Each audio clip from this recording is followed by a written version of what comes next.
Hi guys, welcome back to another amazing video of my channel. इस video में हम सीखेंगे प्रिंसिपल ऑफ एक्सरसाइज, मतलब एक्सरसाइज का फॉर्म एंड टेक्निक क्या चाहिए, रेंज ऑफ मोशन क्या चाहिए, कितने सेट्स आपको लगाने चाहिए, कौन सी प्रकार की एक्सरसाइज आपने करनी चाहिए, कितने रेपिटेशन होने चाहिए। ये सारे सवालों के जवाब आपको इस वीडियो में मिलेंगे। तो शुरू करते हैं।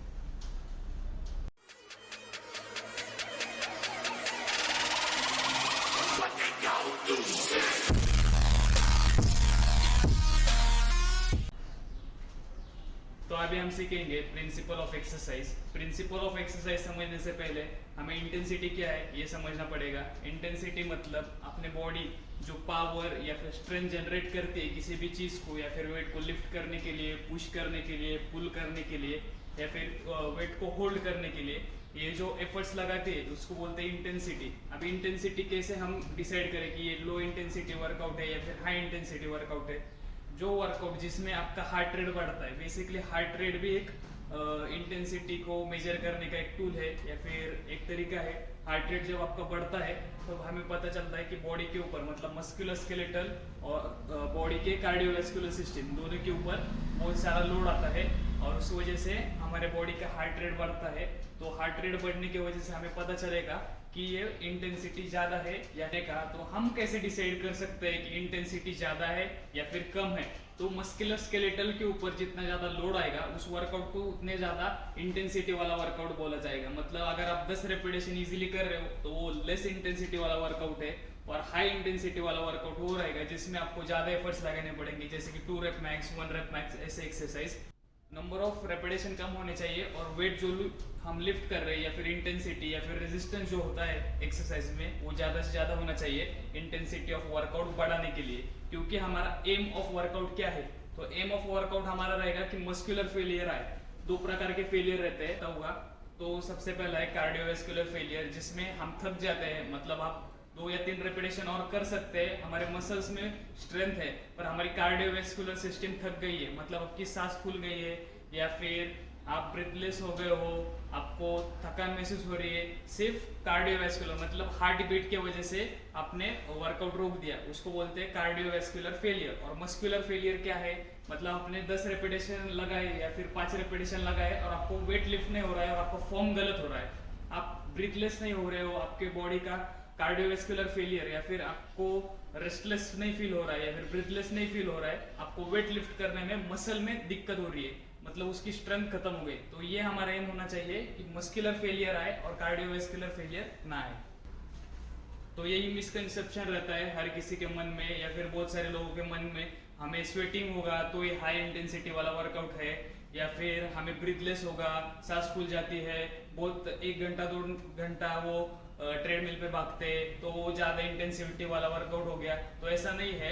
इंटेंसिटी मतलब ज्यादा बॉडी के मसल्स के ऊपर लोड आना चाहिए, मतलब मस्कुलर स्केलेटन सिस्टम के ऊपर लोड आना चाहिए। कोई लोग फिर ऐसे करते हैं कि लो वेट रहते हैं, मतलब हल्का वेट ले लेते हैं और बहुत सारा रेपिटेशन करते हैं, मतलब 20 रेपिटेशन, 25 रेपिटेशन, और उनके बॉडी में पंप आ जाता है या फिर मसल्स में पंप आ जाता है, मसल फूल जाते हैं, और उनके बॉडी में लैक्टिक एसिड का मसल्स में लैक्टिक एसिड बढ़ने की वजह से उनको बर्निंग सेंसेशन आता है और बहुत सारा पेन होता है मसल में। फिर उनको लगता है कि ये बर्निंग सेंसेशन जो है वो मेरा फैट बर्न हो रहा है, या फिर मुझे दिक्कत जो हो रही है उसके वजह से अभी मेरा फैट अच्छे से बर्न होगा। तो ऐसा नहीं है, वो लैक्टिक एसिड आपके बॉडी में बिल्ड हो गया है, उस वजह से आपके बॉडी में या फिर मसल में या फिर स्पेसिफिक बॉडी पार्ट में बर्निंग सेंसेशन आ रहा है। तो उसका और फैट बर्न होने का कुछ लेना देना नहीं है, मतलब फॉर्म में, मतलब एटलीस्ट 10 to 12 रेप्स आप आसानी से कर सकते हो। तो आपने वेट बढ़ाना चाहिए।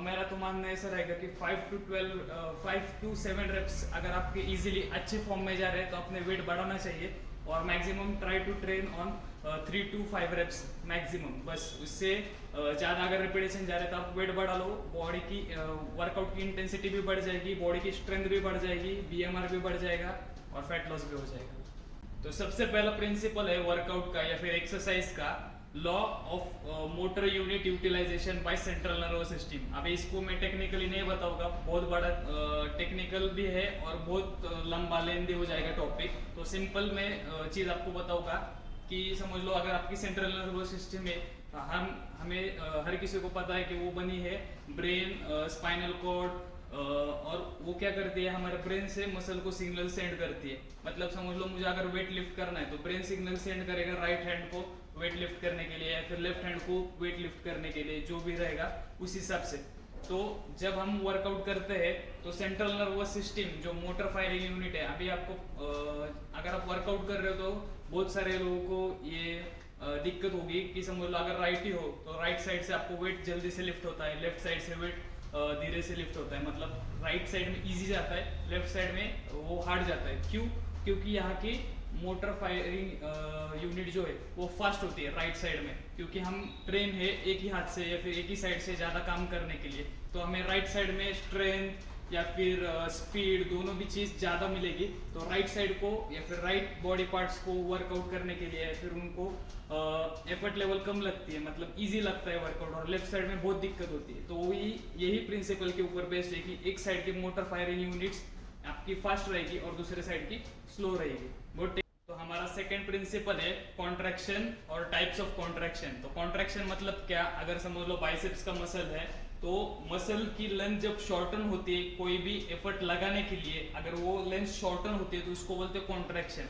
हर एक चीज या फिर मसल की पावर या फिर स्ट्रेंथ या फिर मूवमेंट में कॉन्ट्रैक्शन का बहुत बड़ा योगदान है, क्योंकि कॉन्ट्रैक्शन के वजह से ही समझ लो अगर बाइसेप का अगर आप देखोगे तो ये मसल का लेंथ शॉर्ट हो रहा है, उस वजह से हमारा ये बॉडी पार्ट मेरे पास आ रहा है या फिर हाथ मेरे पास आ रहा है। अगर ये लेंथ में बढ़ गया तो वो रिलैक्स हो रहा है। तो ये तो कॉन्ट्रैक्शन के चार प्रकार है, चार टाइप्स है कॉन्ट्रैक्शन के, जैसे कि isokinetic, isometric, eccentric and concentric. मालूम है बहुत टेक्निकल टर्म्स है और ये टॉपिक या फिर आज का जो वीडियो है बहुत टेक्निकल हो रहा है, पर अगर ये समझ में आएगा आपको तो वर्कआउट करने में आसानी होगी और आप भी बहुत अच्छे से आपके बॉडी को ट्रांसफॉर्म कर सकते हो।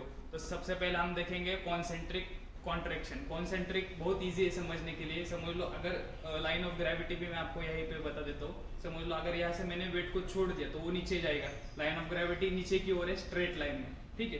तो अगर मैं वेट को लिफ्ट कर रहा हूँ ऊपर की तरफ अगेंस्ट ग्रेविटी, ग्रेविटी से मैंने यहाँ से यहाँ तक वेट को उठाया, मतलब ग्रेविटी के अगेंस्ट मैंने वेट को पुल किया, तो उसको बोलते हैं कॉन्सेंट्रिक कॉन्ट्रैक्शन।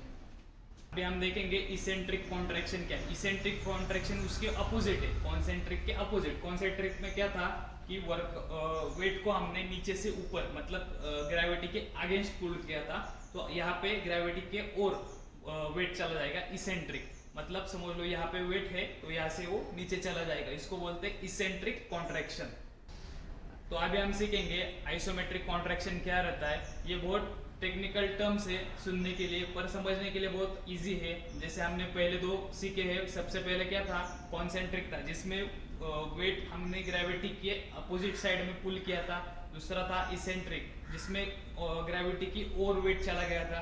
अभी इसमें क्या है, आइसोमेट्रिक में वेट कहीं पे नहीं जाएगा, मतलब समझ लो यहाँ पे अगर आपने होल्ड किया तो वहीं पे रहेगा, ऊपर की ओर होल्ड किया तो वहीं पे रहेगा, नीचे छोड़ दिया तो वहीं पे रहेगा। और फिर भी मसल के ऊपर टेंशन रहता है क्योंकि मसल ने उस वेट को होल्ड किया हुआ है।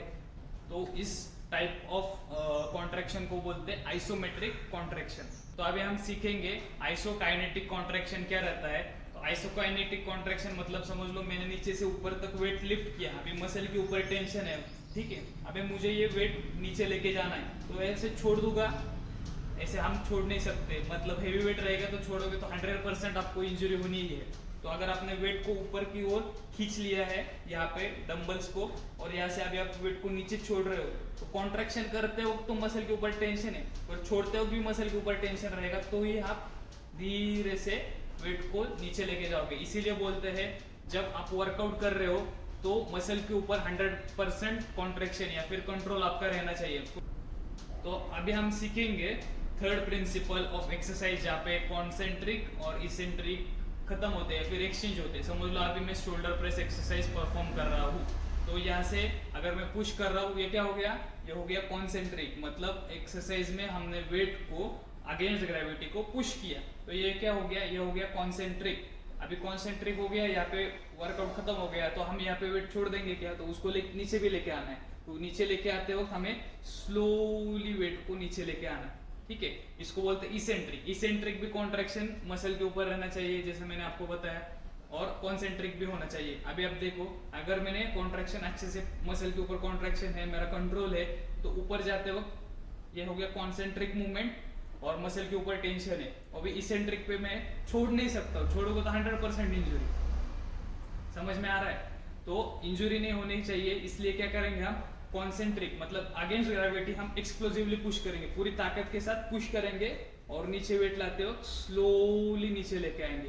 हर एक एक्सरसाइज में आपको वैसे ही करना है, जैसे आप स्क्वाट कर रहे हो, स्क्वाट करते हो आपको स्लोली नीचे बैठना है और ऊपर आते वक्त एक्सप्लोसिवली, ऊपर आते वक्त आपका स्पीड ज्यादा होना चाहिए। तो आप बोलोगे कंटिन्यू हम ज्यादा स्पीड कैसे यूज कर सकते? नहीं हो सकता। कैसा होगा? अगर आप मैक्स आउट हो रहे हो तो आपका वेट ऊपर जाते वक्त आपका स्पीड, एक्सप्लोसिवनेस जो है वो धीरे धीरे कम होगा, वो नेचुरल है, वो होगा ही। तो उसको अटेंड करने के लिए या फिर उस रेपिटेशन तक, मतलब आप 10 रेपिटेशन के बाद आपको अगर 11वां रेपिटेशन हार्ड जा रहा है, वो आपको फर्स्ट या सेकंड रेपिटेशन के बाद आपको फेलियर कराना है, तो आप सिंपली पुश कर रहे हो, नीचे स्लोली लेके आओ और फिर पुश करो, फिर नीचे स्लो लेके आओ। तो अगर ये आप टेक्निक यूज करोगे तो आपके मसल का फेलियर जल्दी होगा और वर्कआउट का ड्यूरेशन भी कम होगा। कम रेपिटेशन में आपको सिमिलर या फिर उससे ज्यादा रिजल्ट आ जाएंगे।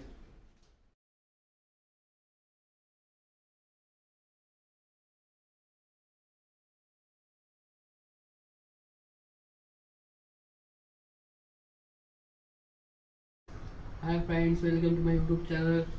लाईक करा, शेअर करा, फॉरवर्ड करा, रिवर्स करा, गेअर टाका, काही करा.